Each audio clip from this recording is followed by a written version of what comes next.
Good evening, everyone. We welcome you to Area 48 Table Topics Masterclass. They say rules plays very important part in your life if you want to success. So before I move further, we are going to share a few ground rules. My name is Mithad and I'm here to be the sergeant at arm and the MC of the event. But before we move ahead, we are going to go through a few ground rules that we have set for ourselves.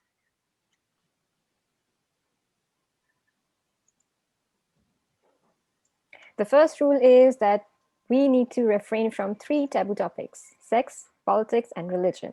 The second one is that if you feel that there is an issue with the bandwidth, we would request you to keep your video switched off. And in case you would like to move aside or step away from your computer, it would be more advisable to switch off your videos to avoid any unpleasant situations. Apart from that, please try to keep your mics on mute at all times to avoid distraction for the speaker. Apart from that, you can keep your phones on silent. And the last one is that in case there is an emergency, you can leave this meeting at any time and just be safe. Apart from that, to show your appreciation and remarks, there is an emoticon which is available right at the bottom toolbar, so you can use them wherever you want. You can show your appreciation, happiness, love, or tears of joy. And then we have bounding missions. From the Toastmaster International, we empower individuals to become more effective communicators and leaders. And our District 105 mission is we build new clubs and support all clubs in achieving excellence. Now, these are the certain ground rules that we have. Please don't call me on. Please don't call on me. How often have you thought this plea or heard it muttered by a fellow club member? I'm sure many times. Why do we have this inordinate fear of standing up and speaking before a group of friends? That is probably the most tolerant audience in the world, right? Well, looking at table topics as an important exercise in improving our communication skills, we are here to present a masterclass on table topics by Area 48 Division L. So, are you ready to learn the art of thinking on your feet? Interesting. So you're just like me. I love table topics. So to present this event and take it move forward, we have a person who is a member since 2015. He has been an immediate Division B director. Oh, and he has been a table topics DTech champion as well. By profession, he is into sales consultant and training. In short, I would say that he is someone who is an ocean of knowledge, especially when it comes to pathways. And if you ask him what is Toastmasters to him, he believes that it is an opportunity of continuous learning. So, with that, I'd like you to please put your hands together for a very passionate and a person who is full of energy, DTM Vinod, as the host of the event. Over to you, DTM Vinod. Thank you very much, Toastmaster Medad, for that wonderful introduction. And I reached the finals of DTAC. I was not the DTAC champion. Just a small correction. Thank you very much. And today evening, with this wonderful crowd, I will make sure that we all enjoy. And before going home, you will have lots and lots of things to practice. I can assure you, because the trainers who are with me, along with me, they are world-class people. I am not going to reveal their names now because you already saw them on the flyer. Okay, so there is nothing to hide basically. Okay, so let's get into this. Impromptu speaking, extempore speaking, or what we call as stable topic in Toastmasters, right? From the time we get up in the morning till we go to sleep, we are speaking impromptuli. Nobody holds a script and talks to their spouse or boss. Good morning, this is what I want to talk to you, right? So basically, what we do is we are always speaking impromptuli. And this is one skill or one thing that in Toastmasters, which is directly transferable to real life skills. Go to an interview, a question very simple: why should we hire you? A table topic question, right? Your spouse asking you, how am I looking? A table topic question.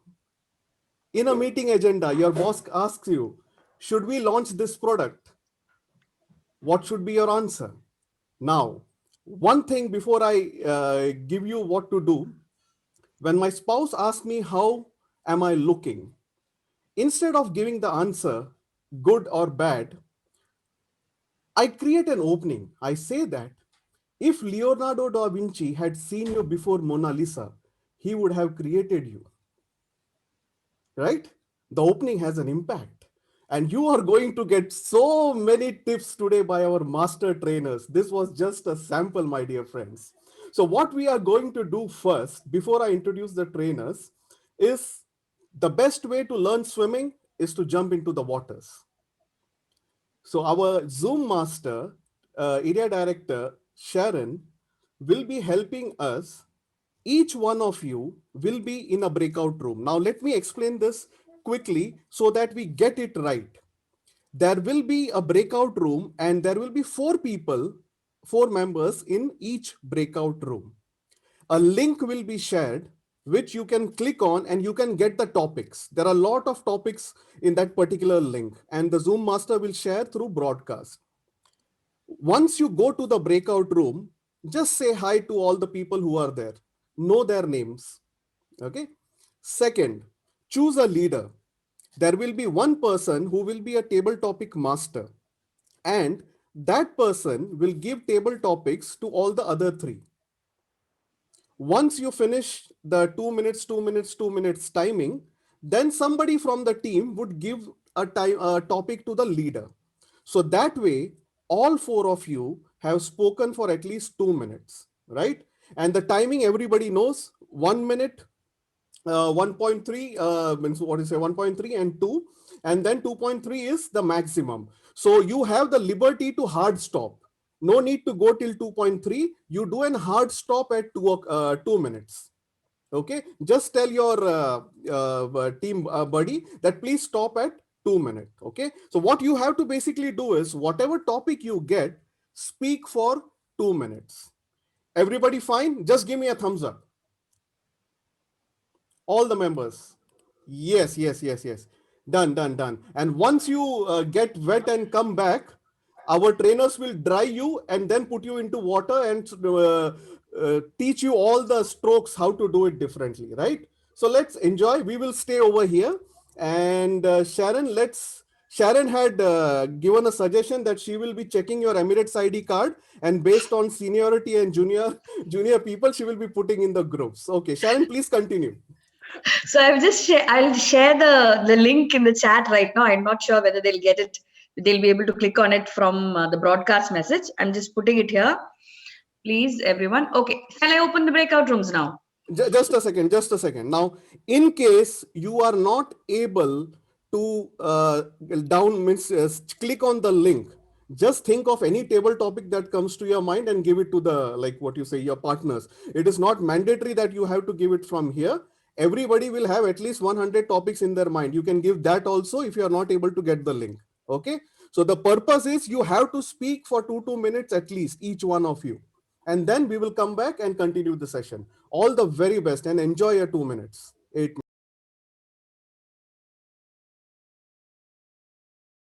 All of you Guys, enjoyed the meeting and enjoyed this session. And I can guarantee you that you are going to enjoy more because of our master trainers who are going to make sure that we are going to learn a lot of skills. Now, let me welcome both of them first. The first trainer has been a Toastmaster since 8 years.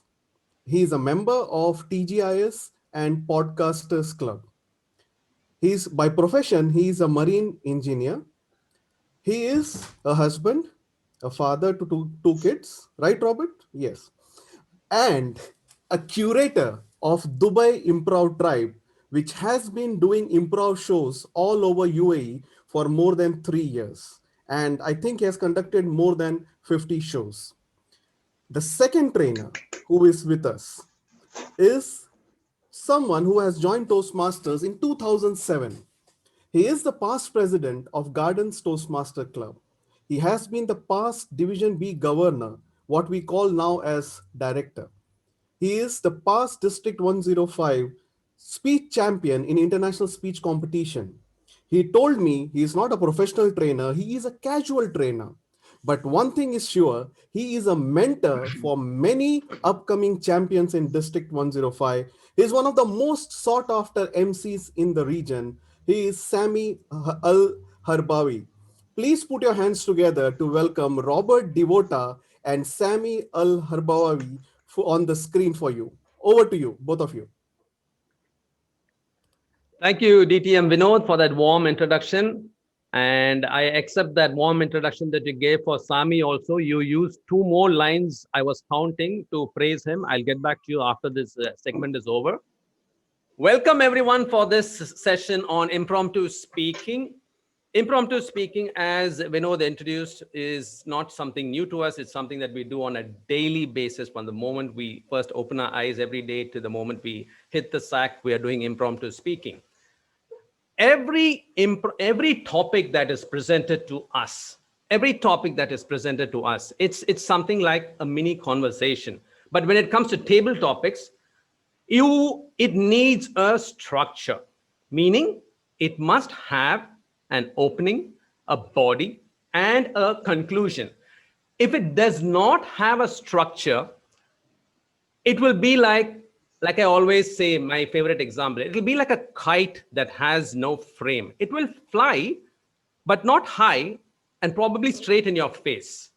So if every table topic that you are going to tackle needs to have an opening, a body, and a conclusion, then what are some of the strategies that you can employ to decide how best to tackle a given topic?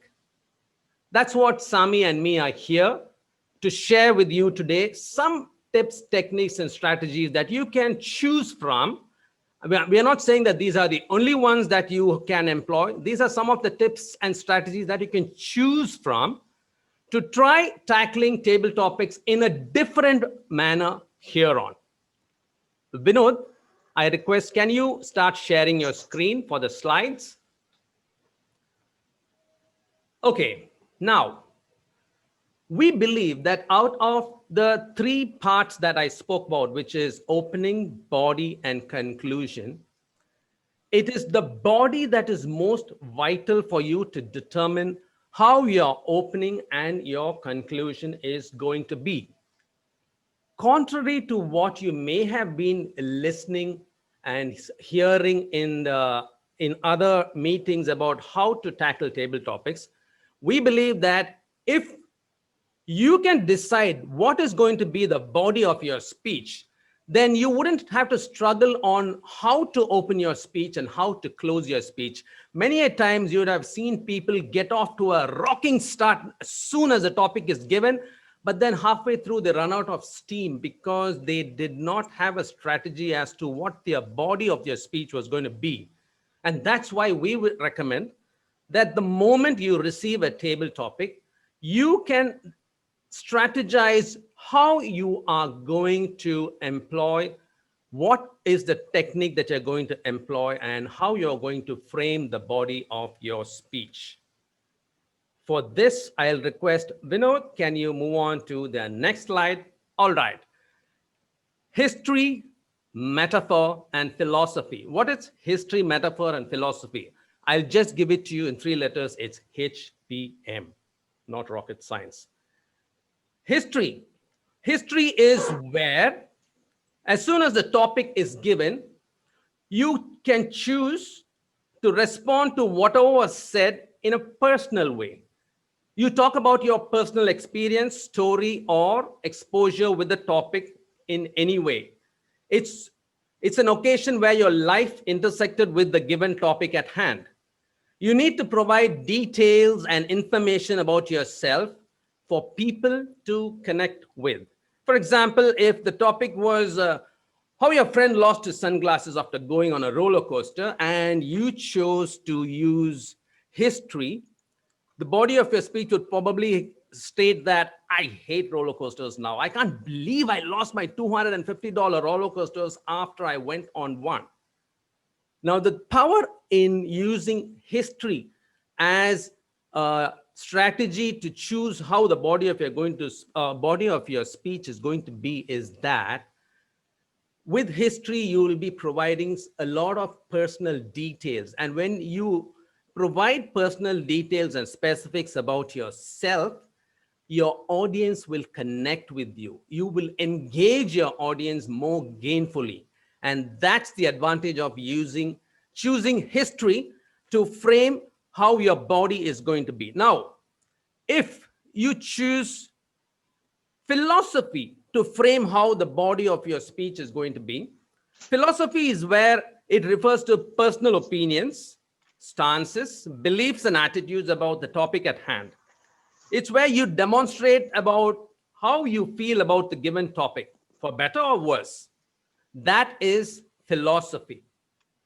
And the last one is metaphor. Now, here in metaphor, when we say metaphor, we are generally referring to similar situations. So whatever be the given topic, if you chose metaphor to build the body of your delivery around, then your response to that would be what the topic at hand makes you think of. What can you compare it to? What is it similar to, and what does it remind you of? So if I were to use the same example that I gave earlier, how your friend lost his sunglasses after going on a roller coaster, you could, in the body of your speech, mention that roller coasters are like charities. I lose something every time I ride on one. And losing something is like when you have a rock in your shoe, it's annoying. So here you have chosen you have chosen metaphor to frame how the body of your speech is going to be. Now, if you choose right from the get-go of what is going to be the bedrock upon which the body of your speech is going to be based on, is it going to be history? Is it going to be philosophy? Or is it going to be metaphor? If you choose any one of these, then you are now better equipped to deal with the remaining two elements, which is the opening and the conclusion.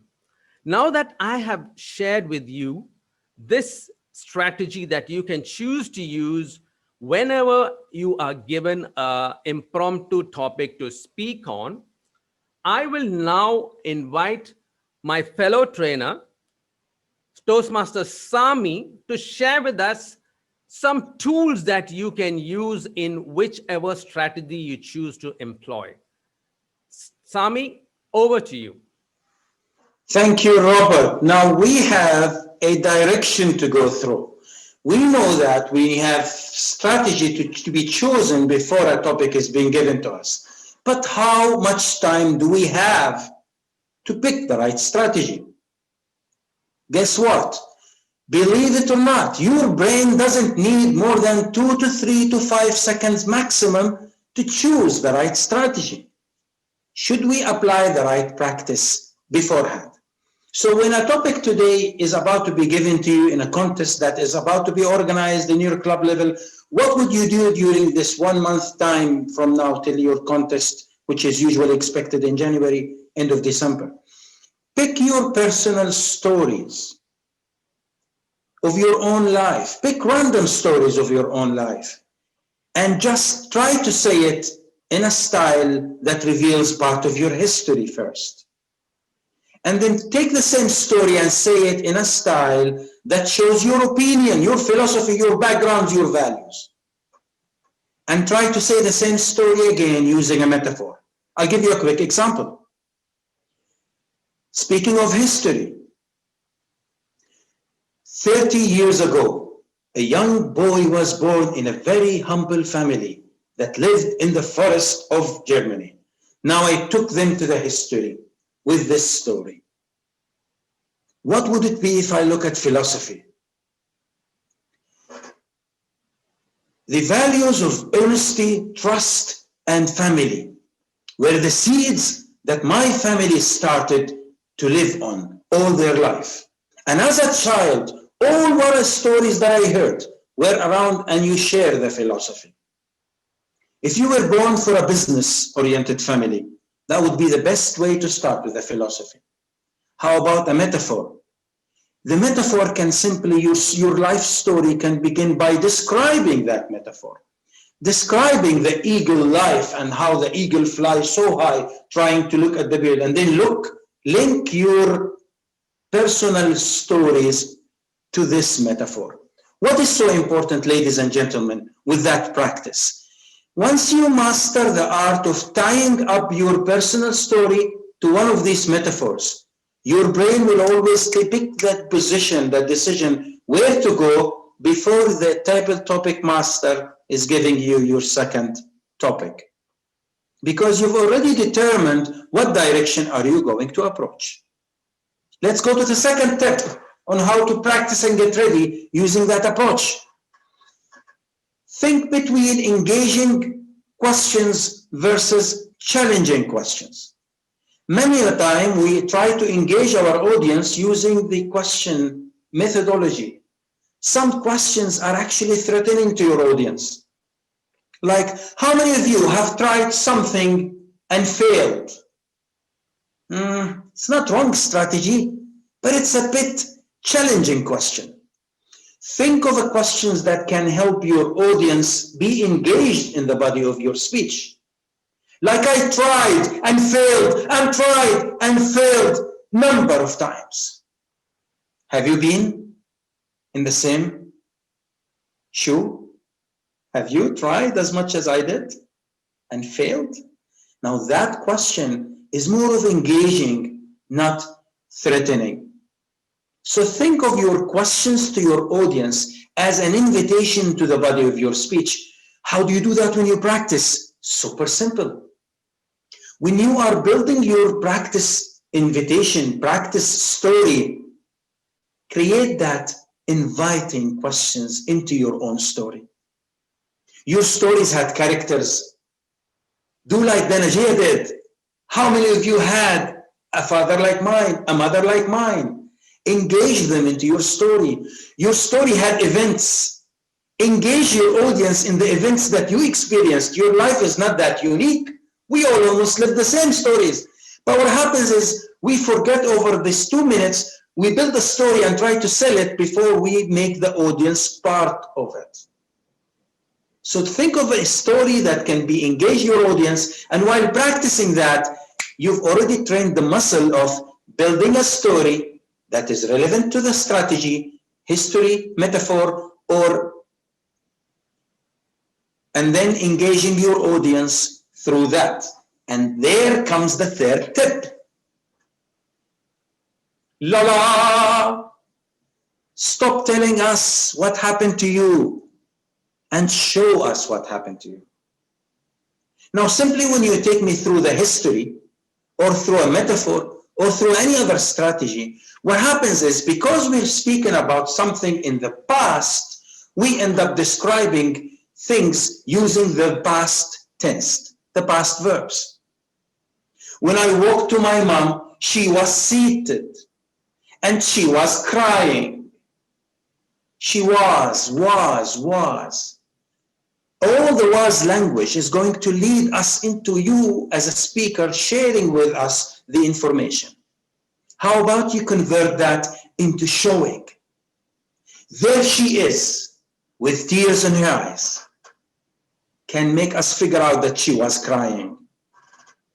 So whenever I'm describing a situation, try to show me, not really by acting. You don't have to bend down your head and move, show some drama to me to show me that you felt tired. But when you look at me, after losing all I had, you would see nobody but a broken soul and a broken heart. Let these words be vivid to show me, not to tell me what had happened to you. So now you're going back home, you're practicing your stories, you're linking it to one of the 3 strategies, and you're seeing which part are you going to invite your audience with. Invite me to a place that I've seen with my eyes. A place you've invited me to it after you describe it to me. So describe your situation, show me how vulnerable you were how broken-hearted you were, and then ask me, have I been in such place before? Allow me to sink into your story that you just show it to me before the next step comes to you. Vinod, the next step, please. Your story had a point where you were broken and a point that has changed. Apply the rule of three. The rule of three is a beautiful rule that talks to psychology by simply stating where you were in the 3 points, and then the turning point comes in your story where you become in 3 points.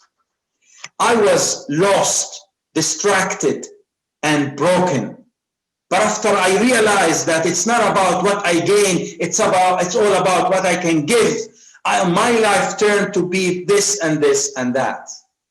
So the rule of three will simply allow you to fill in your story with how was my life and how it became.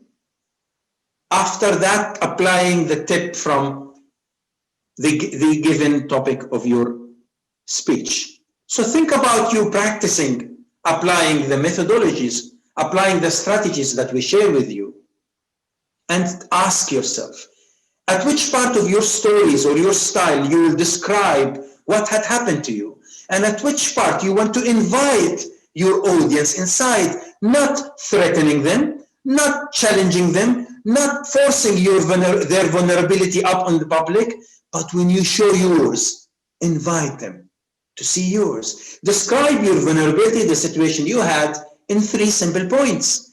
And after showing us the difference that happened to you, show it in 3 simple points. And the audience will be able to link the photo before with the photo above and feel that connection. And guess what?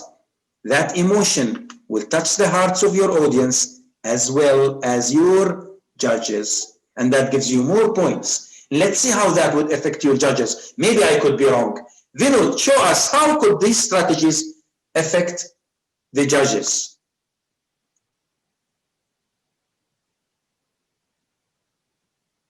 Thank you very much, Robert and Sammy. Let me quickly share with you something of what the judges are looking for. Okay, I hope this is clear to visible to everyone. Robert, I can see you. Give me a thumbs up if it is visible. I feel you need to zoom in only. Just zoom in, please. Okay. Yep. Better? Yep. Okay. So now this is our table topic ballot sheet. Now both Sammy and Robert are real believer of we should scrap the ballot sheets and we should really learn the art of improv. But Hazim told me, Vinod, make sure that the people who are joining also learn how to win a contest.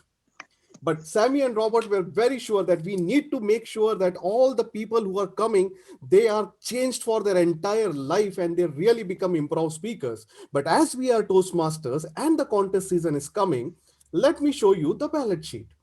Table topic, which has got 100 marks, or the guide, the ballot sheet, which has got the guide, which has 100, has been divided into 3 parts: content, delivery, and language. Now, as in international, the content carries the most weightage, 55%, 55 marks.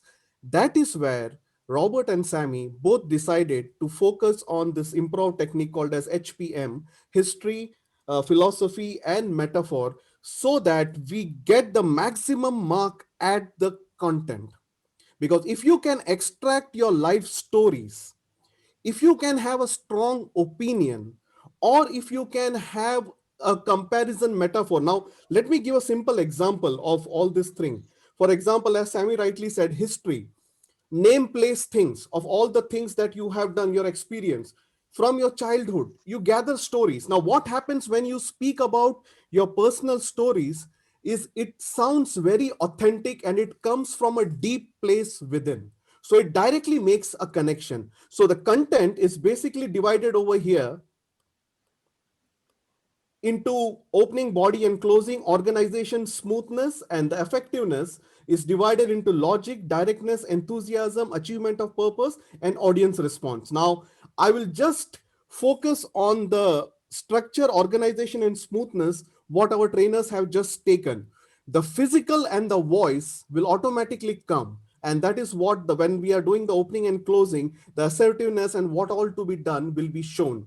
The language is something also which Sammy will be covering, and also Robert. Now, when it comes to philosophy, okay, again, when we take a stance, the judges, if I am a judge and a topic is given to you, okay, what is happiness or something like that, and you take a stance that this is this, and then you go on to say one, two, three, based on your history, philosophy, or metaphor, whatever it is. So it is very easy for the judges to note down the points for you. Metaphor, I use one of the contests that I won. The topic was what is success, right? So I had used a metaphor that success is like paying your rent. Success is like paying your rent. You have to pay every day of your life. You have to pay the rent every day of your life. And success is like that. You can't rest. Each and every day you have to work hard. And then I took the speech from there, or whatever it is, right? So history, philosophy, metaphor, all these are very, very important technique. So these are the way that you will be marked: content, delivery, and language. So content is the part which we have taken now. Delivery and language will be taken in the next. And already I believe when Sammy was talking about show don't tell, right, this is something what I believe Craig Valentine says, that tap, tease, and transport. Tap the brain of your audience and tease them with a hook or something, and transport to your own world. Take them to your old world. When Sammy was saying 25 years ago when I was in Germany, right? So we all went with him to Germany or wherever we wanted. So he did that. So if you do that, it is very, very effective. So this is something the judges guide ballot: content, delivery, and language. If you have not seen it, it is available. Not this mind map. It is very easily downloadable from Toastmasters website. And whatever we are saying, it will be implemented in all these things. And the entire program is designed for this ballot sheet. We have adjusted, and we have done at least 6 hours of work to ensure that we are doing this. Right, Robert and Sammy? Yeah, 6 hours and 20 minutes. Yes. Yeah, to be exact, to be So precise. now back to Robert. In Thank case you. someone is making us pay that, huh? Thank you very much. Moving on, can I have the slide? Yes. All right. So we just now saw that the first thing that we recommend for any speaker to tackle a table topic or any subject that has been given to them for which they are not at all prepared, choose first what is the strategy with which you're going to be tackling the speech, whether you're going to be choosing history or philosophy or metaphor. If that is going to be the body of your speech, then it makes your life so much more easier when it comes to the opening and the closing. Now, the opening is also as important as the body. Why? Because that is where you are going to cast the hook into your audience to catch their attention right from the outset. You remember, you only have a maximum of 2 minutes, 30 seconds to deliver all that you have to share with your audience. It's not a humorous speech. It's not an international speech where you have 7 minutes, 30 seconds. You only have 2 minutes, 30 seconds. In those 2 minutes, 30 seconds, you've got to have an opening, you've got to have a body, and you've got to have a closing to your speech, which means your opening has to be really, really effective. It has to lay a solid punch on your audience so that their attention is hooked from the moment you come on stage. How can you do so if you're going to use, say, history or philosophy or metaphor? Now, if the topic that was presented to you was who should play you in the movie of your life? That is the topic that is given. Who should play you in the movie of your life?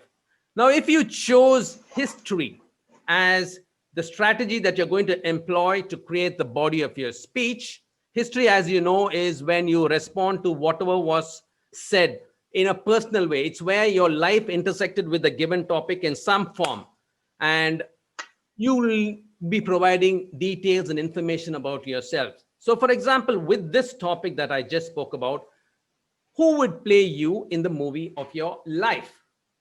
If you chose history, you could probably begin by saying, when I was 16 years old, I still remember my dad took me to the cinema to watch the movie The Godfather.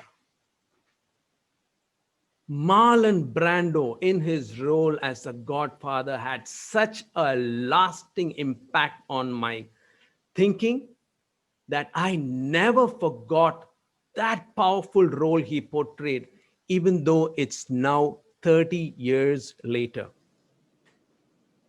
For those of you who think you have calculated what my age is, you're wrong. All the numbers are fictional.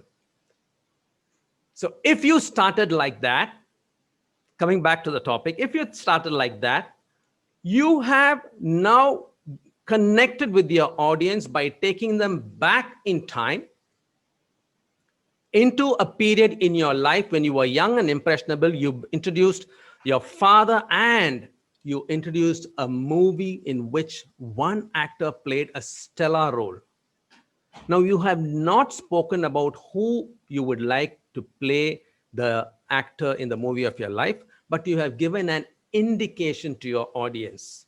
You have not come and boldly made a stand and said, if a movie is going to be made out of my life, I want Marlon Brando to be the actor. Instead, you took them back in time to a segment in your past when your life intersected with Marlon Brando. And from there on, you will start your speech. Now, if this same topic, who should play you in the movie of your life, were to be tackled with in the form of a philosophy. If you chose philosophy as the strategy which you're going to employ to compose the body of your speech, and the topic given to you was, who would play you in the movie of your life? One of the things you could probably say, now philosophy again, just for your revision, is where it refers to personal opinions, stances, beliefs, and attitudes you might have about the given topic at hand, how you feel about something, for better or for worse. So if you chose philosophy as your strategy to tackle the given topic, then you could probably begin by saying 90 minutes, which is what most standard movies nowadays last, is surely not enough to lay out the length and breadth of my existence. If my life is to be told, I would prefer that it be made into a book.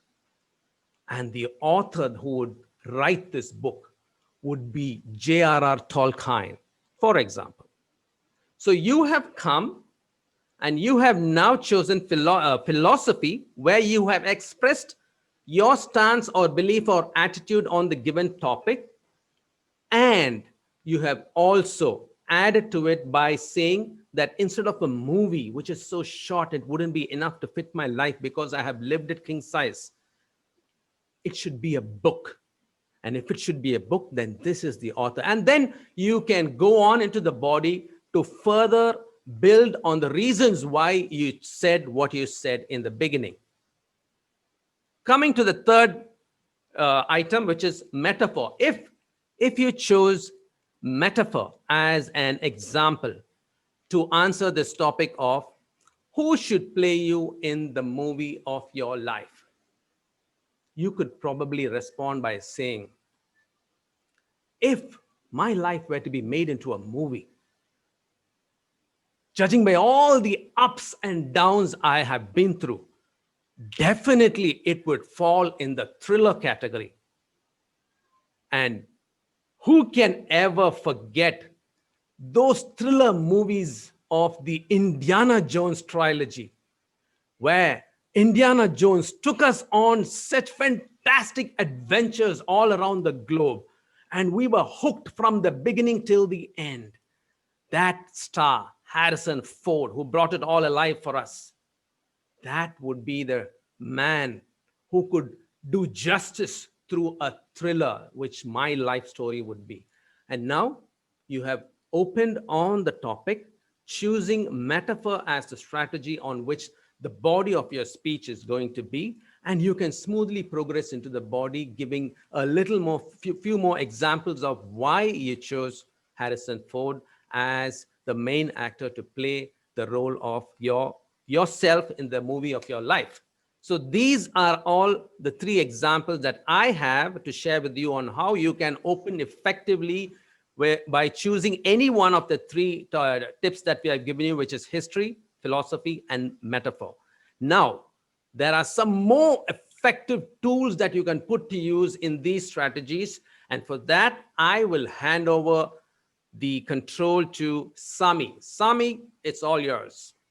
Thank you so much. Please keep the same slide for a second.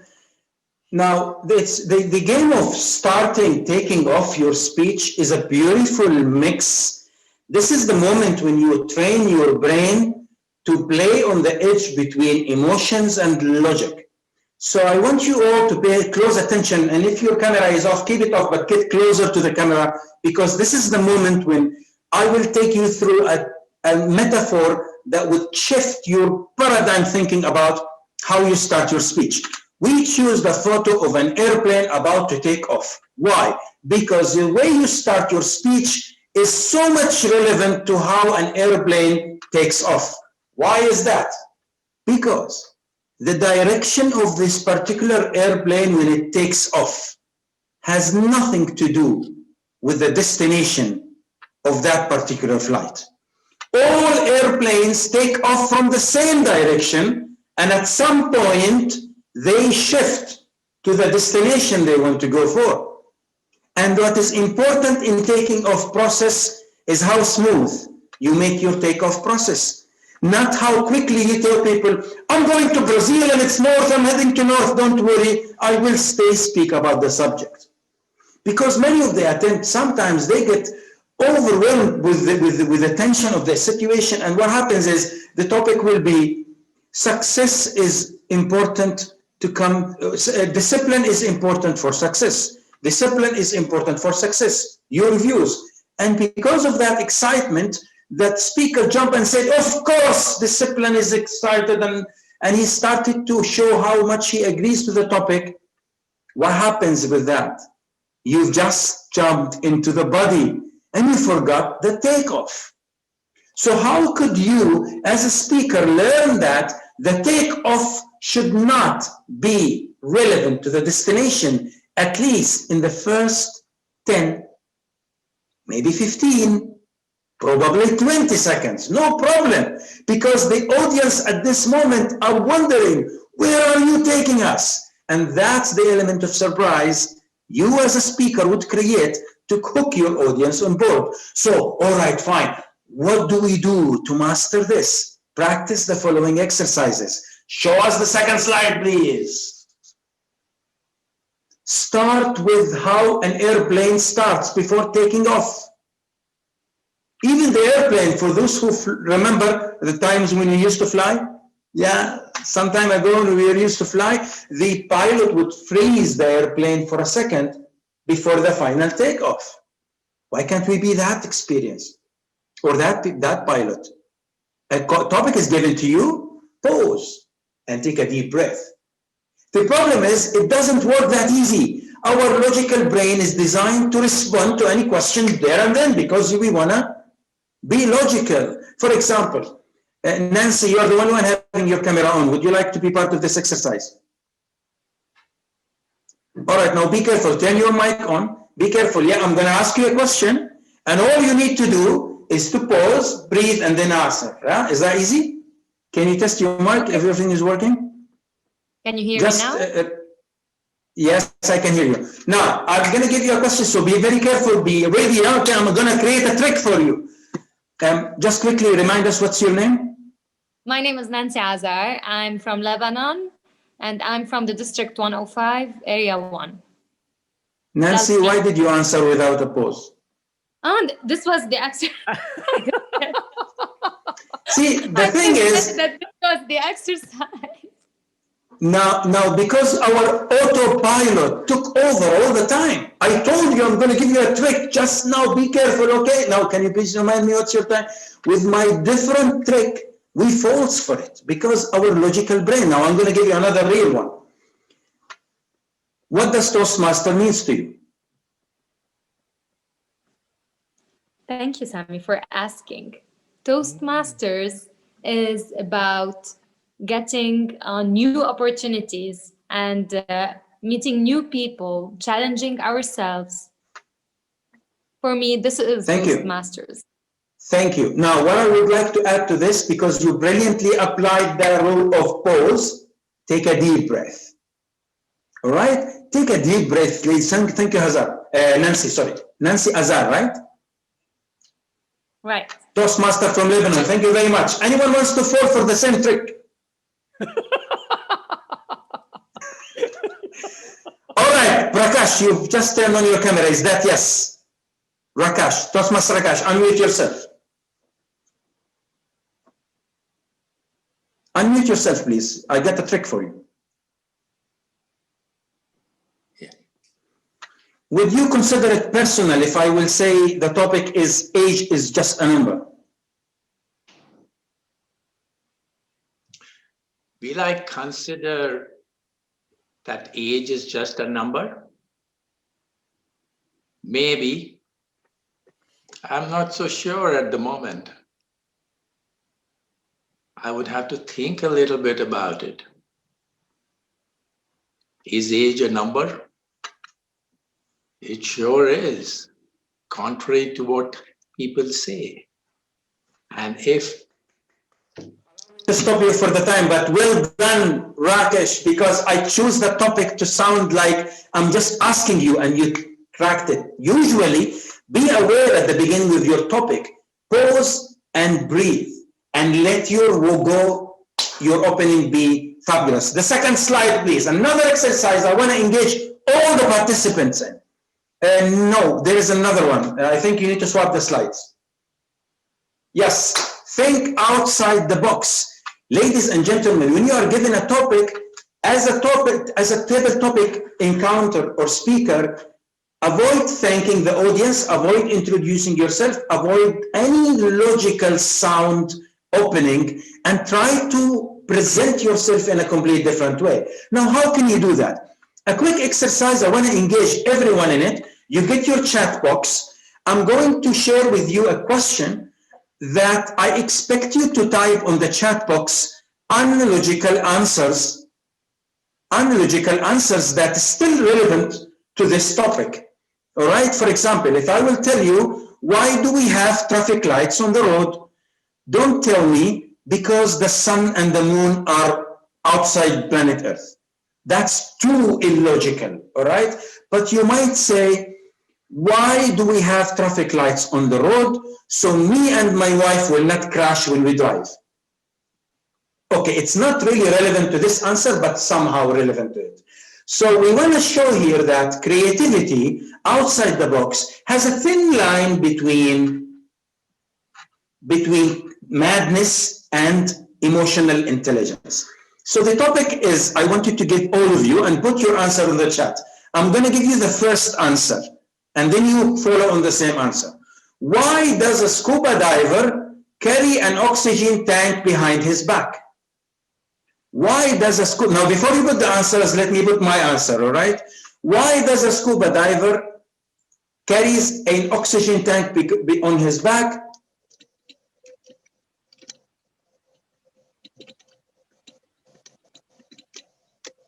Because his pockets are already filled. So he couldn't put oxygen in his pockets. He put it in his back. Now, what else can you say? Why would a scuba diver carry an oxygen tank? And give me a second, because someone in the room near me is cleaning the floor. 1 second.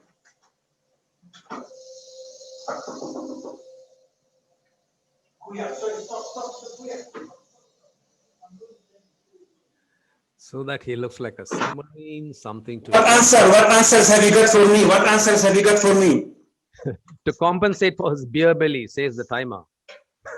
Fantastic. What else? What else? Quickly. So that he looks like a submarine, says Jervis, and he tried on his face but got lost in bags. Now, fantastic. Look at his answers and ask yourself a question. Timer, we will compensate from the other slot. Just give us 5 more minutes. We will compensate on that, I promise you. Well, you need to look for what answers were so logical and what answers were out of logic.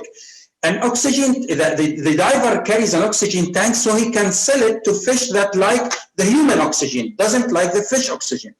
Any attempt to this kind of answers in illogical way will train your brain to think outside the box. Choose any normal topic, and train your brain to throw a lot of topics, the screen please, a lot of topics that are not relevant directly, but they're relevant indirectly. Now, what does that mean? It means simply that your brain you will become conscious of choosing between logical and emotional, and logic is not always taking over. And please do that only in the practice, not when you are given a topic in reality. The following screen, please. Now, Toastmaster Rakesh, today, when you approach your attempt, you had a doubt in your opening questions. You said, is age just a number? You had a voice of doubt in your opening. The takeoff needs to be certain. The pilot on the airplane knows for sure he's going to take off safely and accurately.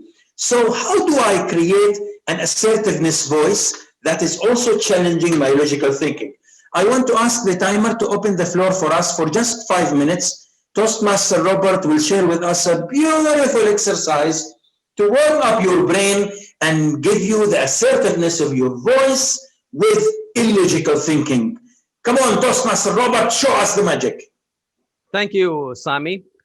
Everyone, I have a request from you. Give me just one word, put it down in the chat box. I will choose which word I'm going to start talking on. I have my timer here. I'm timing myself for 30 seconds. Let's see the words peace, space, all right, improv, weird, light. Okay, I'll tell you what I'm going to be doing in these 30 seconds. Whichever word I choose to start speaking on, I'm going to be speaking clearly, audibly. You will be able to hear and understand every word that I speak. I'm going to be using voice modulation and facial expression, but I'm not going to be, I'll ask you to start your video. Sorry, thank you. Okay, but I'm not going to be making any sense at all. Yes, that's right. You heard me right. You're going to understand every word I speak. You're going to be able to hear me clearly say whatever I say, but nothing of it is going to make sense. So, okay, let me choose the word. Psychedelic, lockdown, at Sherry Lol, Libro Cubicularist. Okay, that sounds interesting. Let's go with Libro Cubicularist. I have no clue what it means. I'm going to start the timer. Libro Cubicularist was a strange name underneath the grove that grew on the leaf of the petals. But the glass never ran dry. And this is what caused Shakespeare to put ink to paper. And my God, what an explosion of impending doom. Cataclysm all over. But fear not. There comes Joan of Arc to the rescue. And does every savior need a joy? No, there's always peace. And that's 30 seconds. Tell me, were you able to understand the words that I spoke? Yes or no? Let's see it in the chat box. Okay. Were you able to see my facial expressions change in relation to whatever I was speaking in that moment? Yes? Were you able to hear the modulations in my voice as I allowed myself to connect with what I was speaking? Yes, but did I make sense? What was I talking about for 30 seconds? Nothing. You might think that this is a very Shakespeare is a shaken spear now, says Venkatesh. Yes, absolute nonsense. You might think that this exercise, this is stupid, idiotic. Well, you just try it. Why is it difficult? I'll tell you why. Our human brains is trained by its own DNA or whatever you call it to always connect and make sense. Connect and make sense. Fill in the blanks. Create patterns. Follow the pattern. And when you consciously and deliberately try to break that pattern of thinking, you will find yourself tripping over your own thoughts because your logical brain is forcefully trying to interject itself and telling you that's no, that's not, no, don't say that, no, say this, no, choose this, no, go with that. And as long as you keep allowing your logical brain to allow itself to interject into your train of thought, then you will always be jumping with your conditioned response to topics when you want to tackle them. And you will be limiting yourself from the vast range of approaches that you could have still employed to tackle the given topic from a different perspective. And this is an exercise that we highly recommend you practice to break your shackles of conditioned thinking. With that, I hand it over back to Sami. And I would simply say that the art of your tackling the opening comes with practice. So whatever we share with you today, be it that makes no sense answers, or be it the words together that makes no sense, should project it in a way that makes total sense, that you believe in it, that this is what you were born for.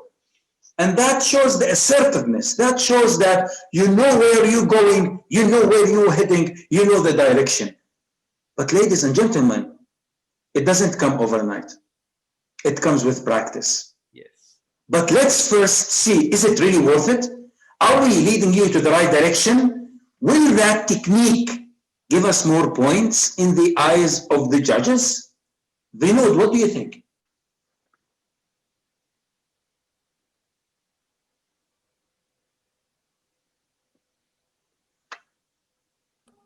Thank you very much, Sammy and Robert. Before going into the ballot sheet, I will give us fast running commentary about your emotions and logic, because being a student of human behavior and science, they say that our brain is enclosed in a dark room called a skull, and its primary purpose is to run the metabolic system of human beings. That is, to take in oxygen, nutrients, and to make sure that we are alive.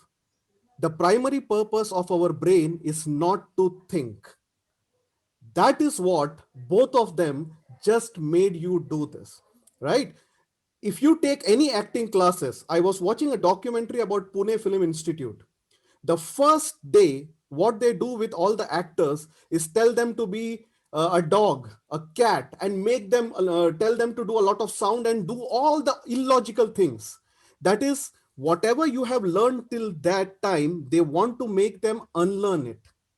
And that is what here both of them are trying to communicate, that if you want to be a real speaker who want to speak impromptu, first learn all the logical, leave all the logical things, practice in all the illogical ways, then get back over here.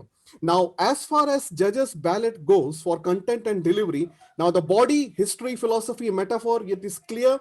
Opening is what they said was, there is a theory in communication called as expectancy violation theory.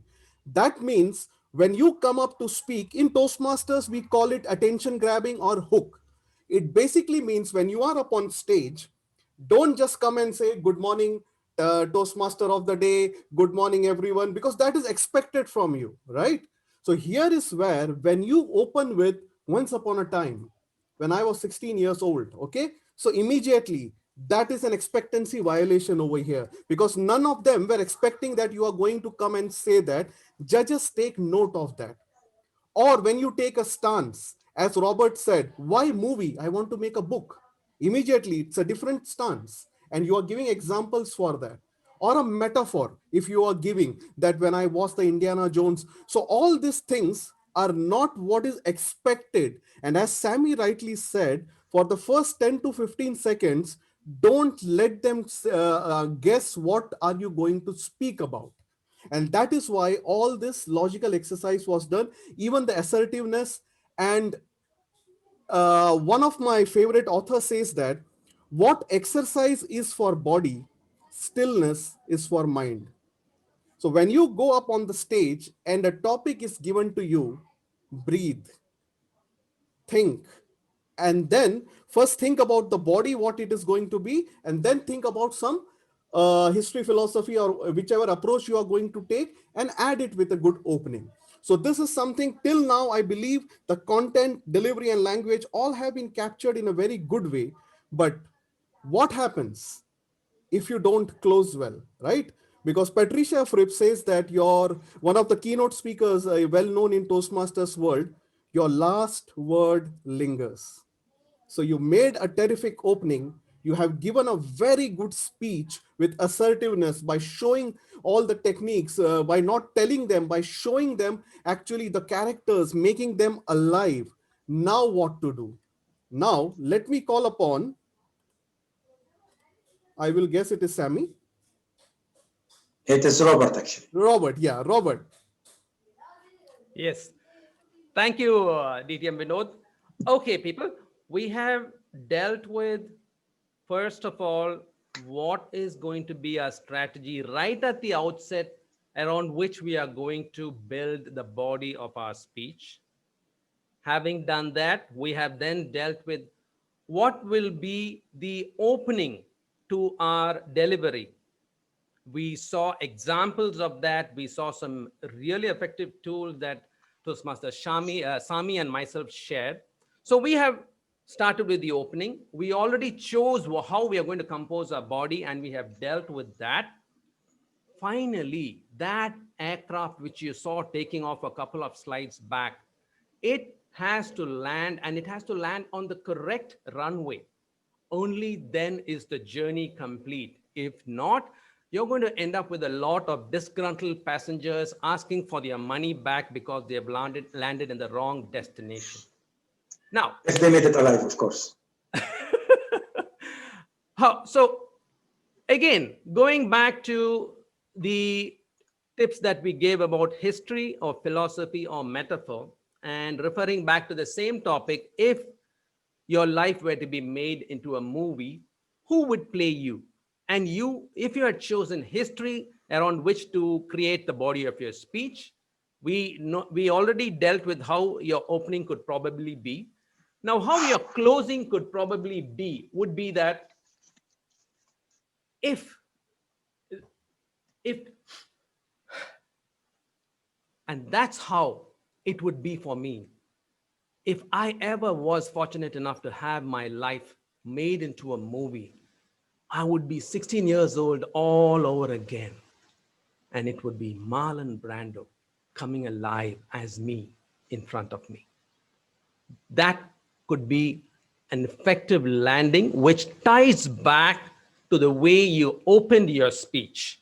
And as I don't know if I mentioned this here, it's very, very, very powerful if you can tie back your closing to your opening. It's like the shoelace that we tie around our shoes that makes a neat knot. You don't trip over it, and it leaves a lasting impact on the minds of your audience because they can remember what was your opening when they hear you close with those words. Now, if you had chosen philosophy,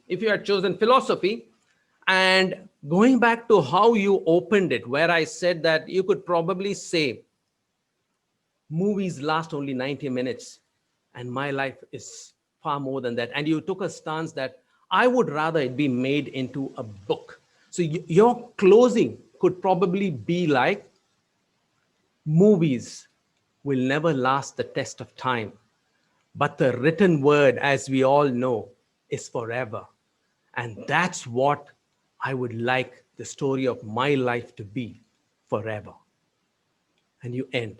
So now you've tied your closing with your opening and you've made an impact with your audience. Coming to the last one, if you had chosen metaphor as the strategy to build your body on, and you have to now close, you could probably close saying that our lives are like shooting stars in the grand expanse of all things. So that's how I'd like my life's movie to be, in a grand flash across the canvas of the sky. And that's why it will be a thriller movie, and no one else but Indiana Jones could do justice to it. And you have ended with a bang. You have tied back to your opening.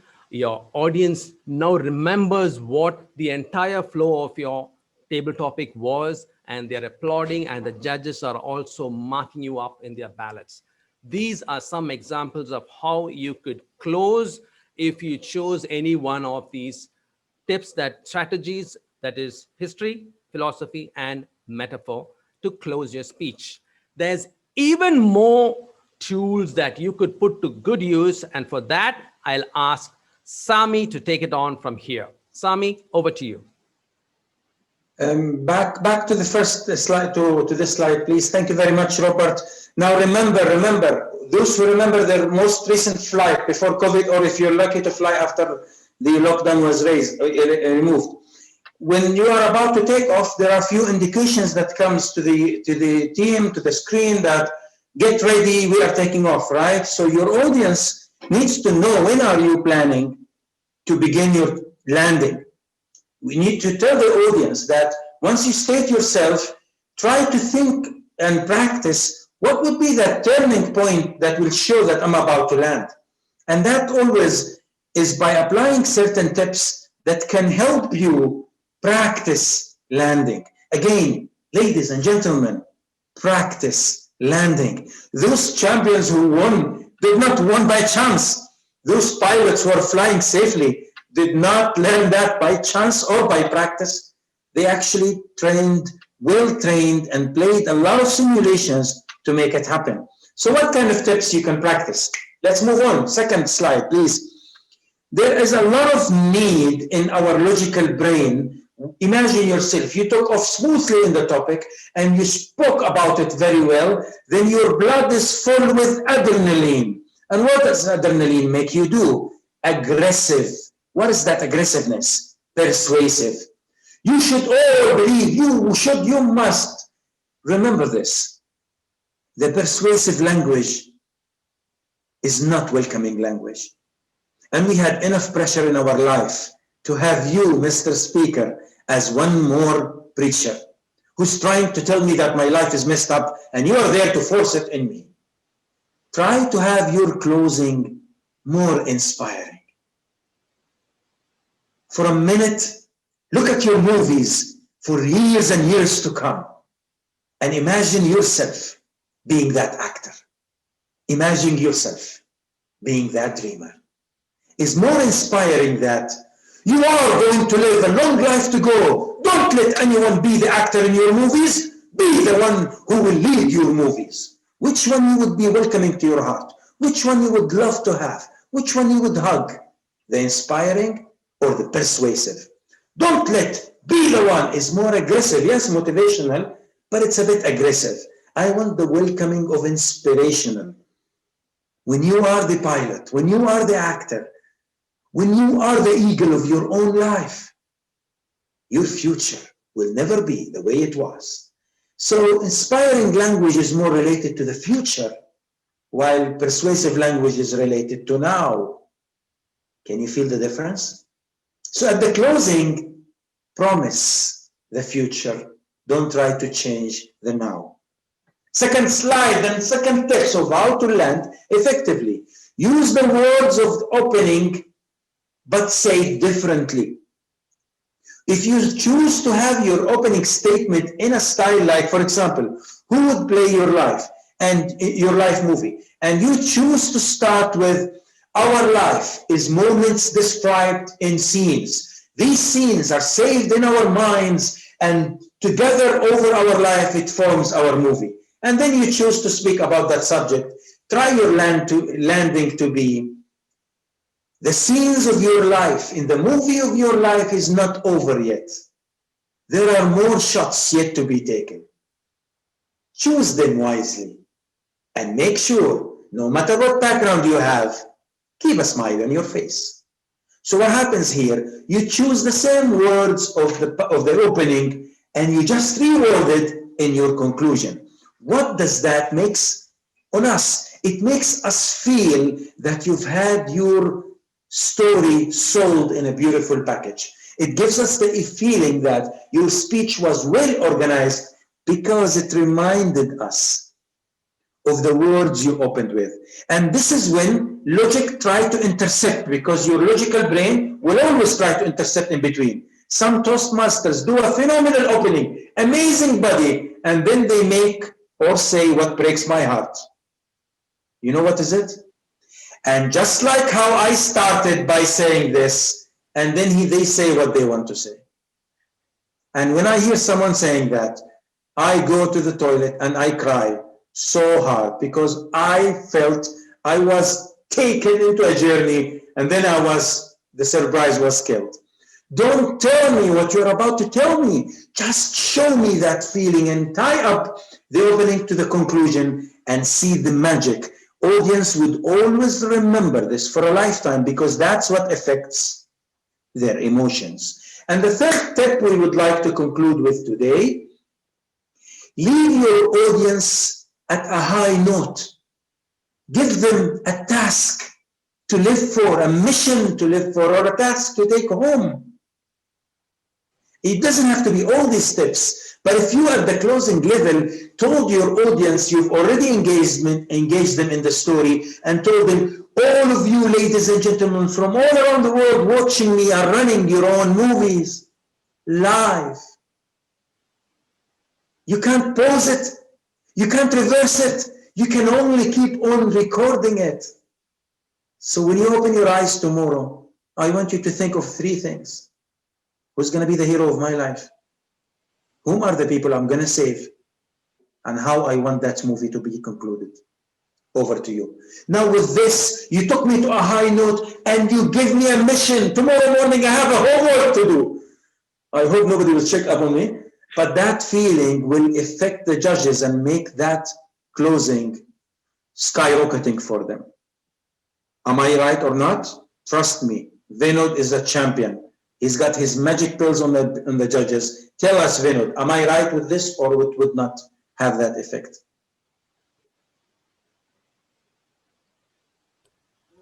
Yes, Sammy, you're absolutely right. And one of the closing that I still remember was from one of the speeches where the speaker was given this topic of finding your purpose in life, something like that. And it started in a nice way. He said a story and then he ended with something which even till date, I heard this many years back, but I still remember that. For a call of action, he asked a simple question. Just ask yourself, what is that one thing that you are willing to die for? Find it and then live for it. That's it. So I felt even today, means after so many years, that was a question that really dig deep into me to find the passion for me. So as you rightly said, whatever you had mentioned, call to action, or some say summarizing, because normally what we say is just summarize. Okay. Now what our trainers have done over here, I will just quickly tell you, content delivery language and all this thing. By now you might have got by-hearted about all this thing. But here they specifically mentioned something. Let the audience do some homework to do like what you say, make them think something, right? When they leave the room, let them find an answer. That is what the main purpose was. Or else, what we usually see is many speakers can win a speech contest by summarizing what they said. That is also a good technique. But if you can do this, what just Sammy and Robert were mentioning, that a call to action, a persuasive one, to go deep inside, that creates, like what you say, a legacy. Means nobody will ever forget your story. They will always remember that. So an opening, history, philosophy, metaphor, use any one of them. The body, use that. And when you are closing, make sure that you create an impact. Now, when you do this as a judge, when I am sitting here, what I want to understand from a speaker is, as rightly Sammy had mentioned, I want to understand, when are you taking off, when are you in the air, and when are you landing. So create a signpost for the judges to understand that yes, that is the organization and smoothness in the speech development. That is where you have the maximum mark, with effectiveness, and of course with physical and voice, the assertiveness exercise, what Sammy did. But judges are looking for signpost. Yes, this was the opening. Here the body starts, the main point, the sub point, and now the speaker is going to close the speech, and this is the closing. Because I have, 2 weeks ago I was a judge at my club contest. Many speakers started amazingly, but somewhere they got lost. Means they could not give an indication that they were landing. And one of the speaker used the philosophy as one of the best way. The question was very simple: what is it, what do others see in you? A simple question: what do others see in you? Many people said confident, this, but there was one speaker who used philosophy and said, it's none of my business. Right? What others see in me is none of my business. It was such a profound statement and good, very nicely done. But then somewhere in midway, it was lost. Right? So that is where all the three blocks, the opening, the body, the closing, are very important. And remember history, philosophy, and metaphor. And when you are closing, make sure you have that particular impact. So with this, I believe everybody is ready for doing one more exercise. Right, Robert? Yes. So let's do it. One more Zoom request, Master. please. One more request. Yes, Sammy. Please don't leave the training now, because we want you to participate in the table topic practice in the chat rooms. Try to apply these steps and tell us your feedback, please. Oh, okay, I'll do one thing. Let everyone on their camera and we can take a picture, because last time when we told, some people left the room, didn't practice. So our area director would be happy for this, that we are taking the picture before this. Right, Azim? Okay. And we will not chase those who left and did not participate in the table topics. We will take it friendly. Okay, please on your cameras. The Zoom master can take the picture. ATM Rania, you look different. Thank you very much, everyone. So now, actually, we said 6 hours, 20 minutes we had trained to for this training session. But I forgot now whether we decided that there will be 4 or there will be 3 breakout rooms. Can somebody help me to remember that? Robert? We also remind you in the training to have your bells, right? Your memory bells. DTM, no, For it the was training? 4. It was 4. again the same format, right? Yes. Yes. Okay. So 4 people in each. 4 people. So this time you have 15 minutes, 4 minutes more. So what I would request you all is, once you get into the group, choose a leader. For 1 minute, think about history, philosophy, and metaphors. Okay. Think about all the metaphors that you want: caterpillar, sun, this, that, your childhood, your college, your office work, your boss, your spouse, whatever it is, your opinions, that whether you like it or not like Your it, and dog. why. Whatever, yeah, your dog, your cat, your mouse, the birds, whatever it is, right? So think about all this thing for a minute and then start. Clear? Everybody No, gives me give me a thumbs. the trainers will be swapping by, but we will not interfere. We will just listen. Yes, we will just be listening to you. Okay, Zoom master, let's start the process. Yes, in one, there'll be one more person, extra one person. Okay. Yes. Fine. All the very best. Keep your Okay. mind still. Okay, I'm just opening the breakout rooms. Yes.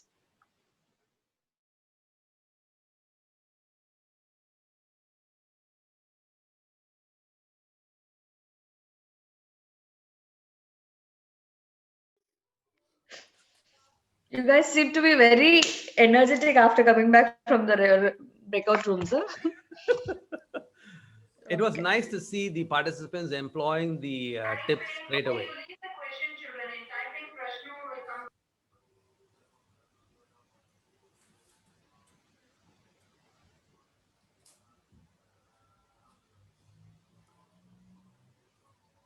All in?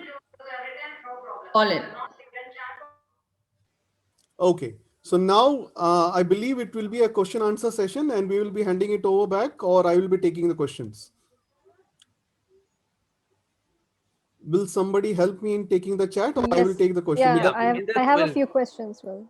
Yes. Please, Mida, start. Questions. All right then. We received this question for Toastmaster Venkatesh. Will it be good to begin or end the impromptu speech with a song that sync with the topic? Robert. Okay. The answer would be why not? If you have the guts to open with a song on an impromptu topic, whereas most people would already be knocking at their knees, wondering what to say, what words to blurt out, and you had the guts to open with a song. You know, when you sing, you've got to hold your notes steady. If you start singing in my old age, nobody is going to be interested to listen anymore to that.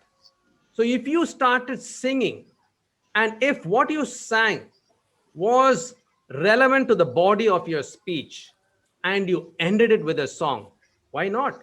It's all in your favor. How many people have you seen who would sing and open and close? Not many, right? So you Can must I have. Yes, Sami. can I comment on this? Again, it's relevant to the topic. For example, I experienced once to begin with a sing, with a song. The topic was, would you like to be loved or respected? Would you like to be loved or respected? Now I started with a song, and then it was just 10 seconds of me, 5 second song. Then I said, if any of you were invited today, knowing that I will be singing, probably none of you would show up. Not because you don't like me or love me, but because you don't trust me as a singer. So at this moment, I managed to begin with a song, but it didn't make it last for more than 5 seconds, and I link it to the point that was given to me. So everything is related to how you can connect it. And the last thing your audience, your judges would make you lose marks if they feel that you are injecting the song in the topic just to win more time. Thank Kevin you, has Sammy and suggested Robert. something in the. Kevin has just said that remember, if you are going to sing at the beginning and the end, be careful not to take up more than 30 seconds. It's a 25% rule. When it comes to rules, I'll ask Vinod. Vinod, is that right? 25% of the content should, it's basically an international speech. In table topic, it doesn't say anything like that. But Okay. if we sing a song for too much time, then that would not be considered as our content. Like it's a borrowed content. So in a case, it is right. But why to take a song? You can create your own song. For example, I will give you. I was in a room where Toastmaster Rakesh, I believe, had a topic. What would be your slogan for life? And he very passionately spoke about my slogan would be freedom. Okay. Now, if when Venkatesh asked this question, like if I was at that place, I would have say, what I want is freedom. Freedom. I want freedom from tax. I want freedom from politics. I want freedom from something like that. And then go on to say, and then at the end, what you all want, what we all want, what I want is freedom. Something like that. Because it's not required that you use the same song that you want. Anything you can have your own this thing. Okay. So Yes, that's right, Stephen. He's got a future. Yeah. Yes, Midat. Next question. Vinod, you're in the wrong player, you're on the wrong chair. Huh? Step out, Okay. get into There is Toastmasters. There is another interesting question from Toastmaster Sherry. She was saying, for example, we have given a question, what type of transportation are you right now and why? How do you plan to personalize this particular question? All right. So which one do you want to choose to weave it around? Do you want to choose history, or do you want to choose philosophy, or do you want to choose metaphor? So if you were to choose history, one of the things you could possibly do would be that transportation is something that has evolved over time. It has not been always wheels. It started on foot. It was not round. It was square. They worked out the rough edges and things moved slowly, slowly. And today we have the bicycles, we have the motorbikes, we have the Ferraris, we have the jet speed engines. But coming to me, the speed at which I move around would probably be a little faster than a snail.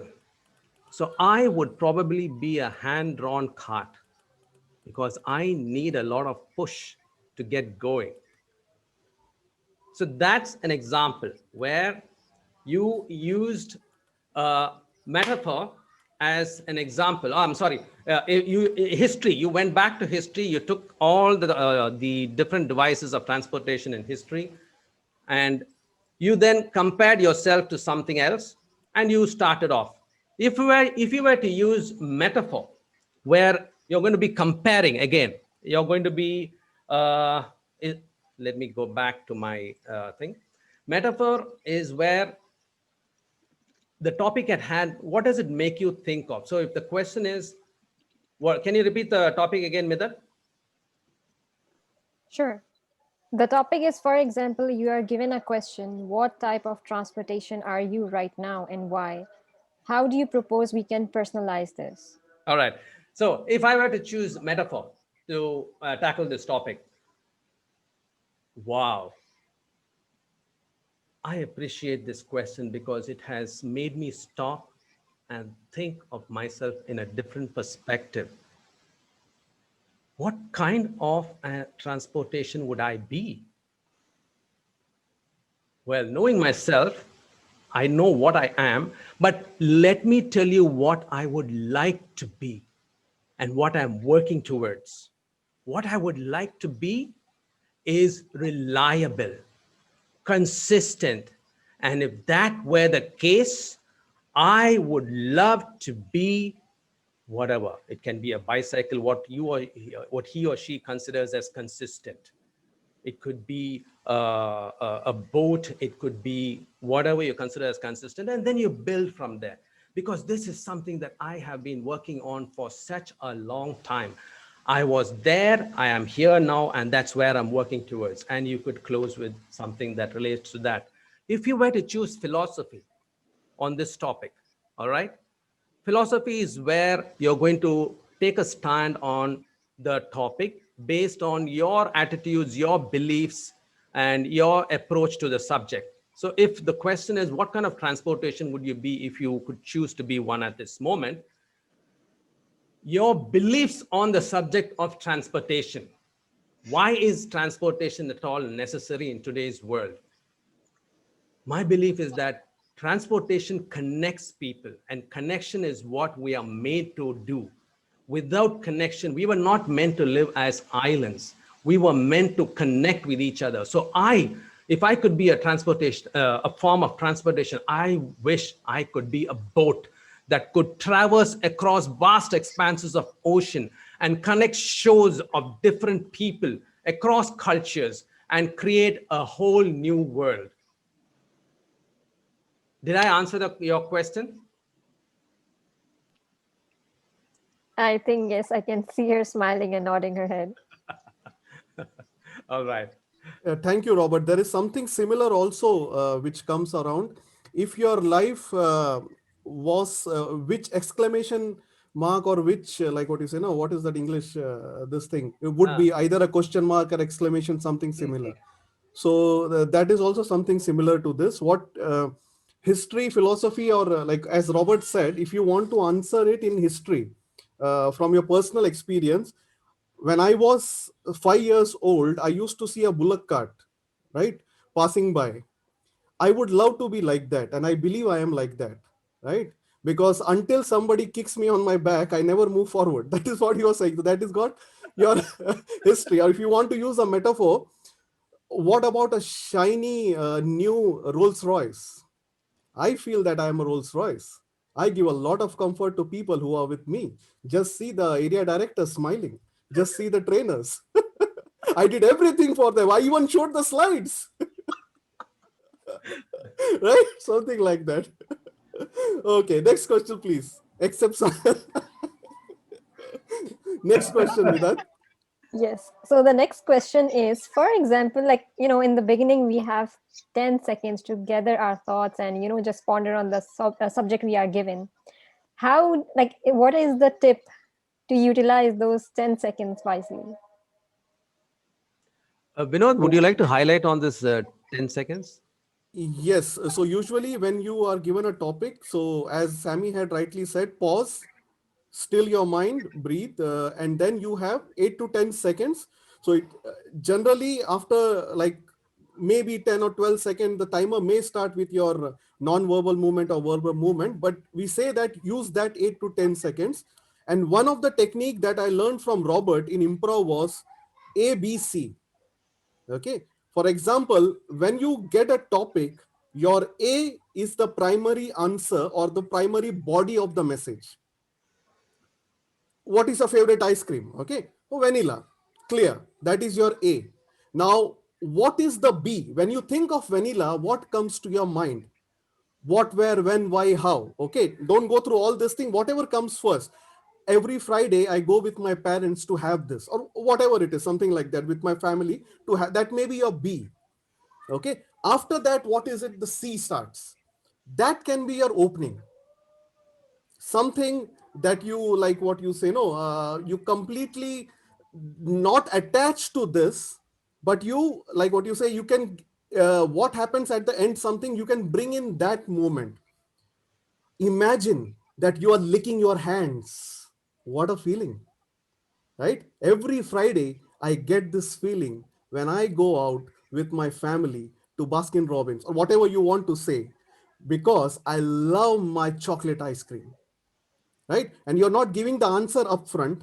Your answer was clear. You love chocolate ice cream. Your B is you go with the family, but you're not starting with the family nor your answer.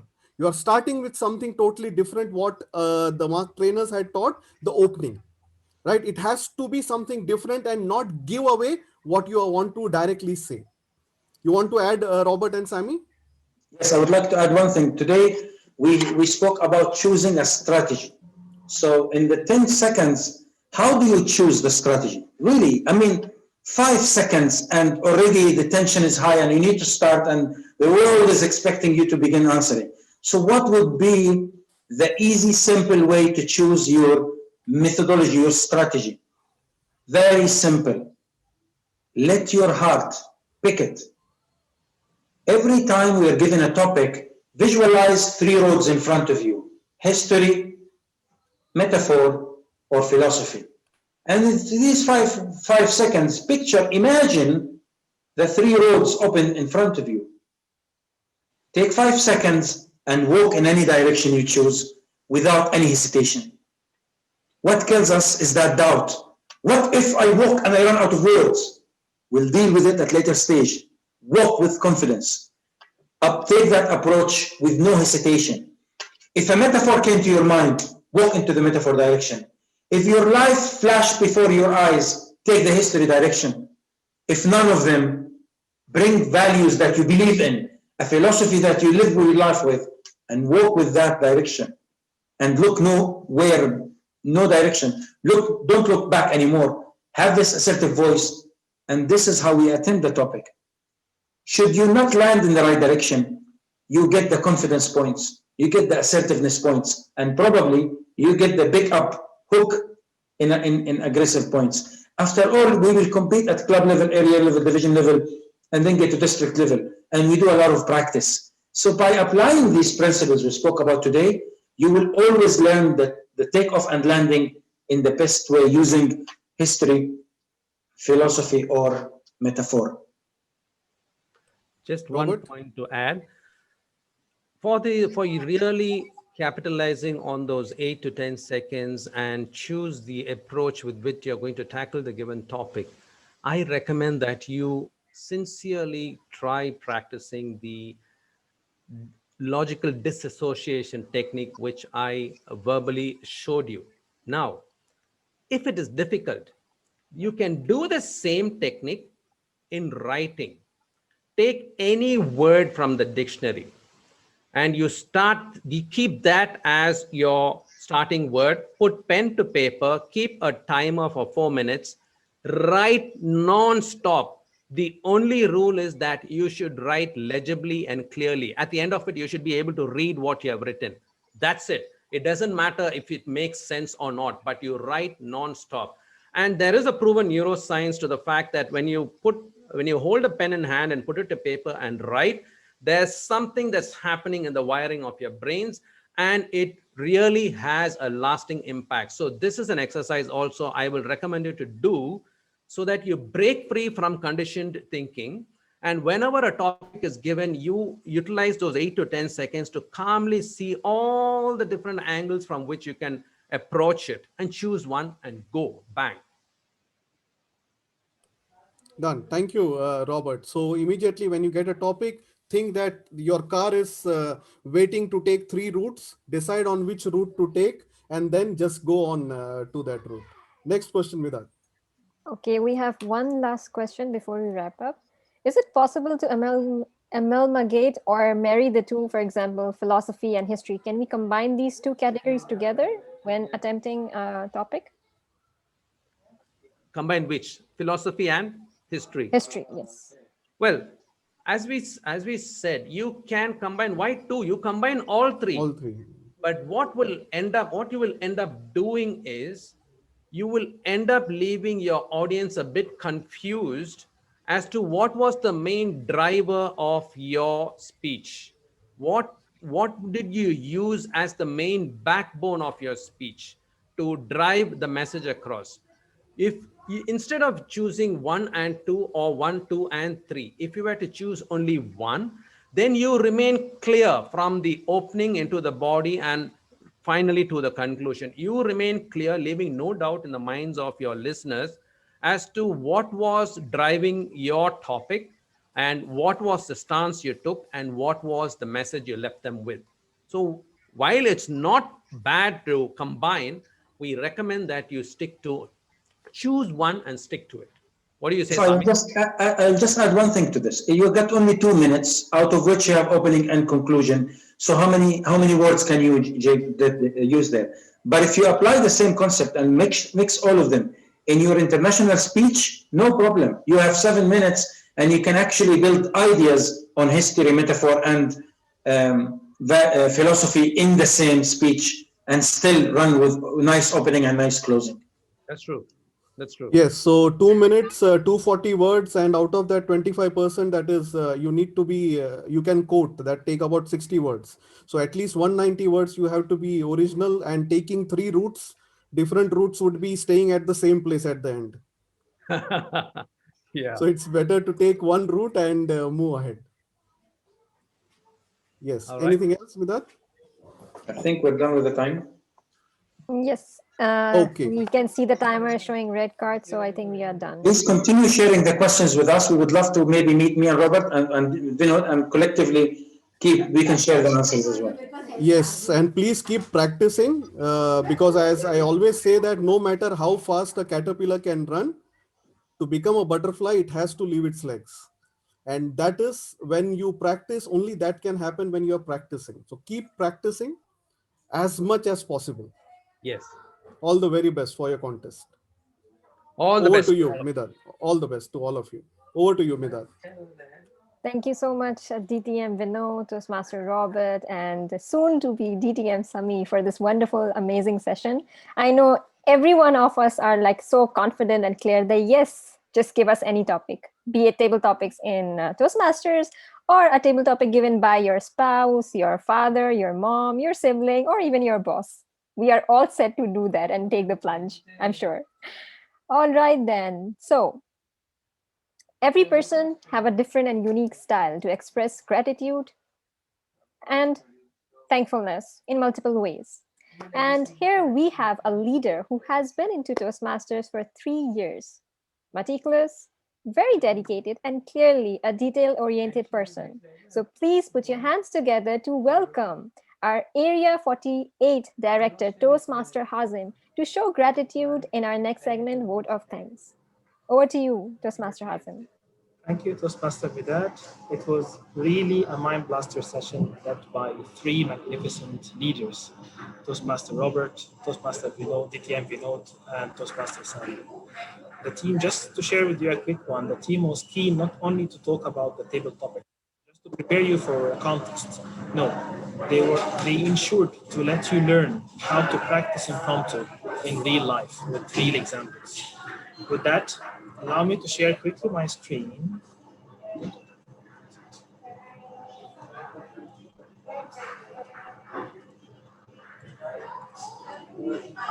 See, everybody can see it, and I would like to thank all who made this happen. Starting with Toastmaster Vedat, thank you for the lovely introduction and well organizing as a moderator and MC for tonight. Toastmaster Sharon, for your magnificent way of how you controlled all over the event, breakout rooms, controlling Zoom, and a lot of stuff. Thank you, Sharon. Toastmaster Anoop, for you are the time mechanism for today's event. You kept us all alerted to what to do and when to do it. DTM Vinod, thank you for being the moderator and a trainer. Support us all in the Toastmaster class session. Toastmaster Sami, to be a DTM, thank you for your cooperation and your lovely session. And ending by Toastmaster Robert, thanks for your participation and teaching us all the three techniques. With that, I would like to see you all on the 5th of December, just to remind you that we'll be having the evaluation masterclass happening by Area 24 to continue what we started to prepare for our contest season. And with that, I can see many dignitaries here on board, and I would like to take them on the session. So I can have DTM Rania, our club road director for District 105, to give us a quick word. Thank you. Now, Vinod, you can see the curtains, the royal curtains. I'm back home. See, ever since morning, I'm hopping off and on from different places. Now I'm back home. Thank you so much for the invitation. Sorry, I missed the first part because we had a regional event. But I mean, who else is better than these three geniuses to conduct such a wonderful session? Robert, Vinod, and Sami. I mean, you've done fantastic. And definitely I will watch the recording because table topics is, again, one of the things that I really dread. And I'm trying to work on. And thank you so much for all the wonderful tips. I don't think I've heard these tips and techniques because you've combined the improv with the international speech content, everything into all together in a very nice format that we all need, not only in Toastmasters, in our daily lives, how to get away with these embarrassing situations that you all come across. So thank you so much, Hazem, for the wonderful session and for all the preparations. I hope you've been busy since morning, I know, running here and there, and Sharon and Midhat, all of you, I mean, you've done a fantastic job. And kudos to Division L Director and the team for a fantastic series. And I'm looking forward to joining you on the next series by Area 24. Keep up the amazing work, stay safe, and until next time. Thank you so much. Over to you. Thank you. Yeah, Rania. Can we have Toastmaster Stephen, our Division Director, on screen?